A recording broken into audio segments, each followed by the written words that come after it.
Nah, apa sih Coach active listening itu?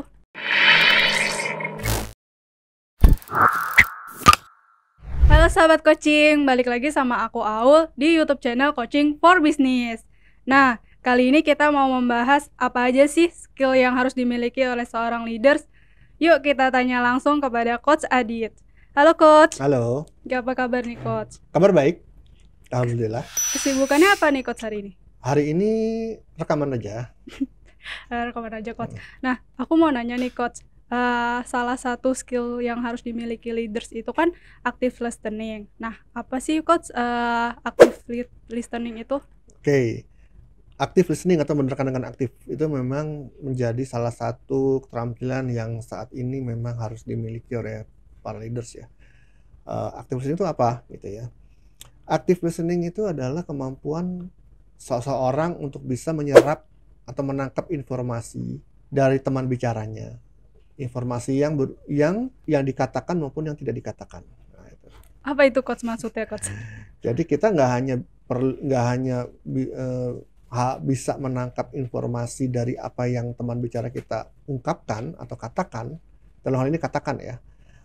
Namun juga kita harus bisa menangkap ya apa informasi yang tidak diungkapkan dalam bentuk kata-kata, tapi dalam bentuk yang lain, sehingga kita bisa memahami apa yang dikomunikasikan itu dengan lebih utuh lagi, dengan lebih baik lagi gitu. Yang tujuannya tentunya akan bisa digunakan untuk berbagai tujuan, maaf gitu ya.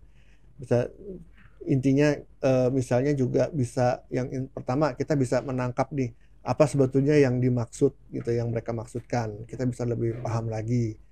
Kita bisa lebih memahami. Kemudian juga dengan begitu kita bisa membantu teman bicara kita untuk bisa menemukan solusi mungkin dengan lebih baik lagi gitu ya, atau untuk bisa membantu mereka untuk mendapatkan suatu awareness baru dan seterusnya. Jadi banyak sih tujuan dampaknya ya kalau kita active listening gitu ya, sehingga penting banget untuk para leader itu memiliki keterampilan ini sekarang. Nah gitu ya. Jadi kan apa yang dikatakan, apa tidak dikatakan. Karena kan kita berkomunikasi itu kan bukan hanya kata-kata yang kita sampaikan ya.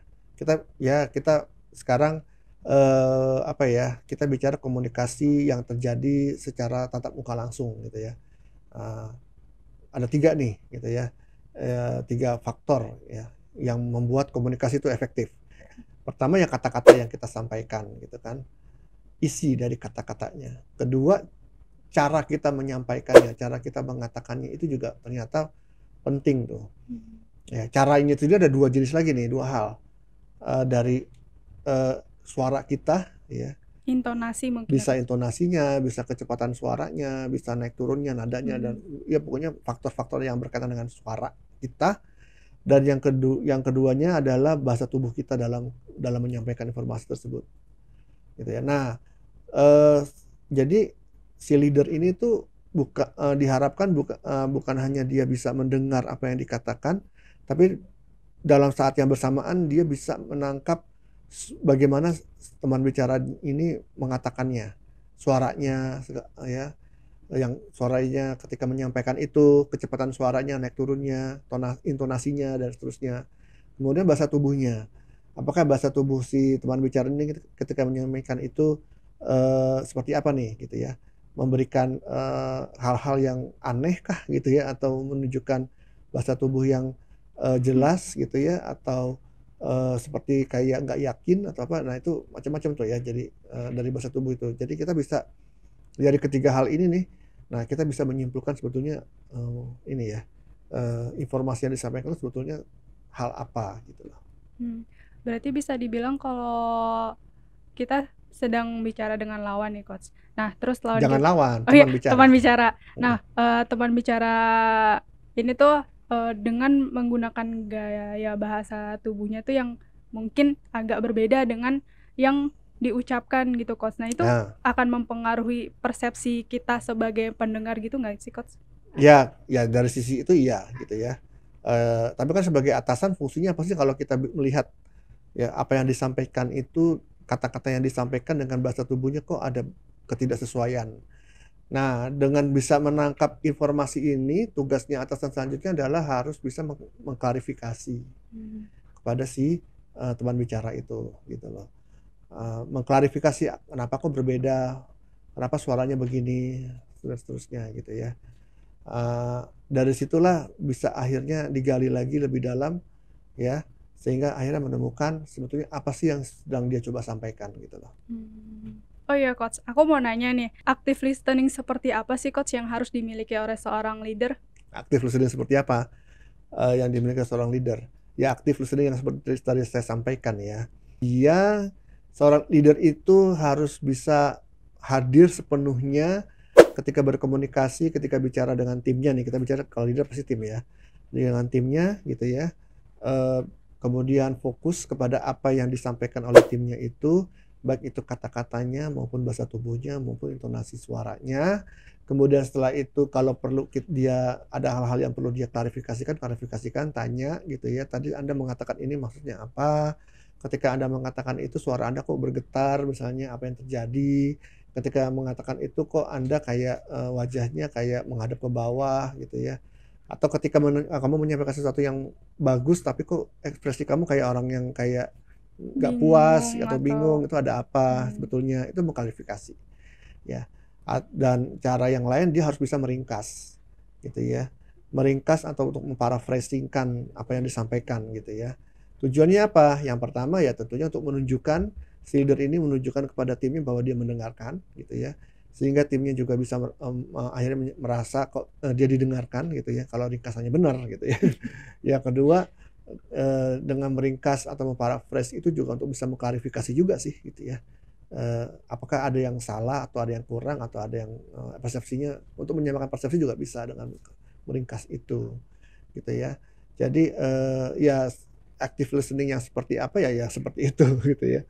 Karena memang active listening ya seperti itu, maupun apakah itu leader, apakah coaching atau apapun ya active listening seperti itu gitu ya. Selanjutnya aku mau nanya nih Coach, apa aja sih manfaat active listening ini untuk pekerjaan Coach?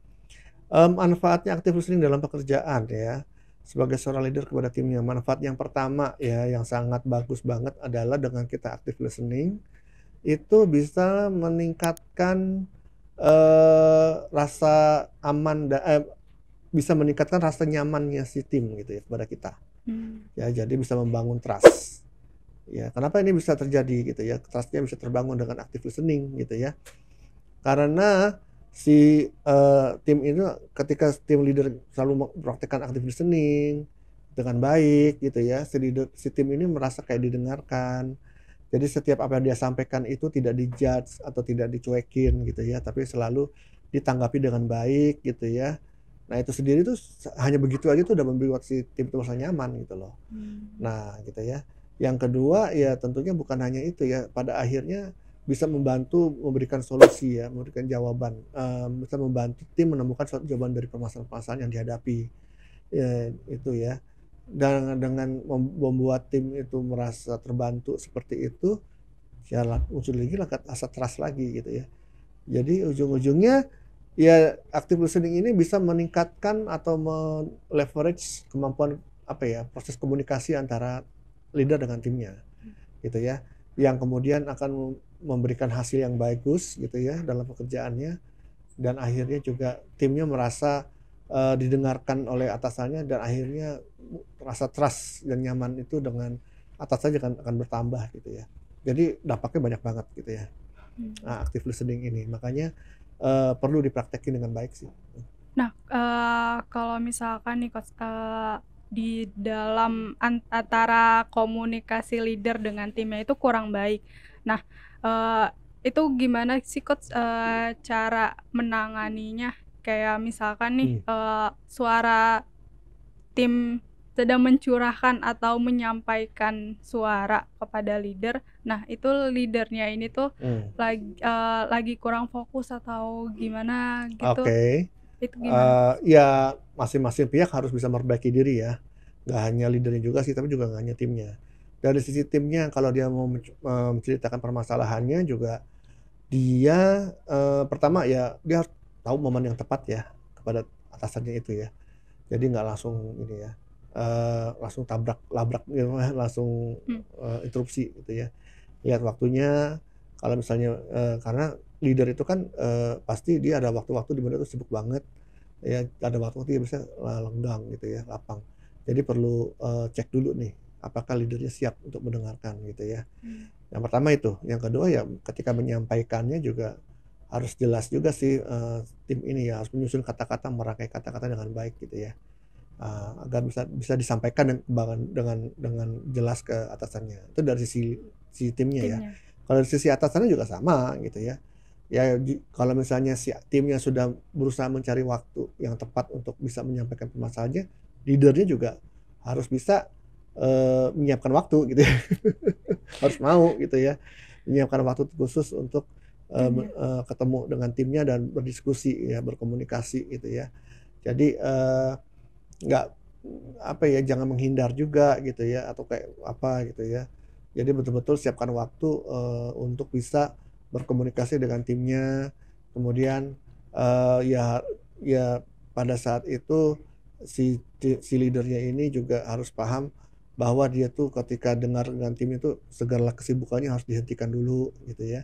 Ketika kan nggak enak juga ya ketika si timnya ngomong, dia masih kerja-kerja di komputer, masih buka-buka handphone. Benar-benar semuanya disingkirkan, langsung fokus pada si timnya ini gitu ya. Nah dari situlah dia bisa presence itu benar-benar hadir sepenuhnya untuk mendengarkan, karena hanya dengan itulah dia baru bisa menangkap tadi ya ketiga elemen komunikasi dengan baik, ya kata-kata yang disampaikan, intonasi suara yang disampaikan, bahasa tubuh yang disampaikan itu si atas itu akan bisa dengan lebih apa ya, lebih lengkap menangkapnya gitu ya. Kalau dia nggak ada distraksi kan gitu ya. Hmm. Nah dari situlah si atasan bisa proses berikutnya ya bisa mensummary-kan kalau atau bisa mengklarifikasi kalau dia nggak jelas gitu ya. Nah disitulah proses ini akan berlanjut terus gitu ya. Setiap kali berkomunikasi dengan timnya gitu. Jadi dua-dua pihak memang harus tahu ya bagaimana. Karena kan juga sebetulnya menurut saya sih timnya juga harus bisa aktif juga ya dengan atasan ya. Harus aktif ya Coach Jadi ya. dua-duanya juga ya. Oke sahabat coaching, cukup sampai di sini pembahasan kita kali ini. Jadi semoga bermanfaat mengenai active listening yang begitu penting untuk leaders.